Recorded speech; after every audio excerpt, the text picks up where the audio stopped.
ഇന്നത്തെ ഞങ്ങളുടെ യാത്ര അക്ഷയ സെൻറ്ററിലേക്കാണ്. എന്തിനാണെന്നറിയോ? ഞങ്ങളുടെ കുഞ്ഞു നിധിക്ക് ഒരു കുഞ്ഞ് ആധാർ എടുക്കുക. കണ്ണൊക്കെ പൊളിച്ചിട്ട് നേരെ നോക്കാൻ പോലും പറ്റണില്ല. പാവം, നല്ല വെയിലുണ്ടായി. പക്ഷെ അക്ഷയ സെൻറ്റർ അടുത്ത് തന്നെയായിരുന്നു, അതുകൊണ്ട് കുഴപ്പമുണ്ടായില്ല. അവിടെ വന്ന് കാര്യങ്ങളൊക്കെ തിരക്കിക്കൊണ്ടിരുന്നപ്പോൾ ദേ അങ്ങോട്ടല്ല ഇങ്ങോട്ടാണ് ഫോൺ പിടിക്കേണ്ടത് എന്നുള്ള രീതിയിൽ അവൾ എന്തൊക്കെയോ എന്നോട് പറയാൻ ശ്രമിക്കുന്നുണ്ടായി. എന്നിട്ട് നേരെ ഒരു കള്ളച്ചിരിയും തന്ന തോളിലേക്ക് തന്നെ കിടന്നു. ആധാറിന് ഫോട്ടോ എടുക്കാൻ ടൈമായപ്പോൾ അവൾ നേരെ അവളുടെ പോപ്പിയുടെ അടുത്തേക്ക് തന്നെ പോയി.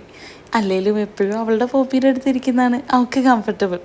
നിങ്ങളെന്തിനാണ് എന്നെക്കൊണ്ട് ഈ പാടൊക്കെ പെടുത്തുന്നത് എന്നുള്ള ചെറിയ ചെറിയ കംപ്ലൈനിങ്ങുകളും ഈ ഫ്രണ്ടിലിരിക്കുന്ന സാധനങ്ങളൊന്നും കൈയെത്തി എടുക്കാൻ പറ്റാത്തതിൻ്റെ ചെറിയ മുറിവുറുപ്പുകൾ വെച്ചാൽ ആളൊക്കെ ആയിരുന്നു. ചാച്ചനെ ബാബർ ഷോപ്പിൽ ഹെയർ കട്ട് ചെയ്യുന്ന പോലെയൊക്കെ ഇരുത്തി അവളുടെ പോപ്പീനെ തന്നെ അവളുടെ ആദ്യത്തെ ആധാറിൻ്റെ ബാക്ക്ഗ്രൗണ്ട് ആക്കി. പിന്നെ സ്കൂളിൽ കൊണ്ട് കാണിക്കുമ്പോൾ കൂട്ടുകാരോടൊക്കെ പറയാലോ, അതേ എൻ്റെ പോപ്പിയുടെ വയറാ. ചെറിയ മുറിമുറിപ്പൊക്കെ ആദ്യം കാണിച്ചു. ഞങ്ങൾ കരുതി ഇന്ന് നടക്കില്ലെന്ന്. പക്ഷെ പിന്നെ ഫോട്ടോസിനെല്ലാം ഇരുന്ന് കൊടുത്തു. ഓവർ ക്യൂട്ട്നെസ് വാരി വിതറിയുണ്ടാണോന്നറിയില്ല, നല്ല ടയർഡായി.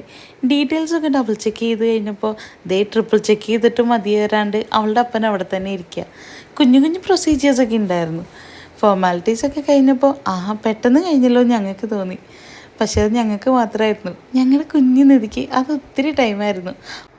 ആളപ്പം തന്നെ നല്ല ഉറക്കമായി. അപ്പോൾ ശരി, ഓക്കെ.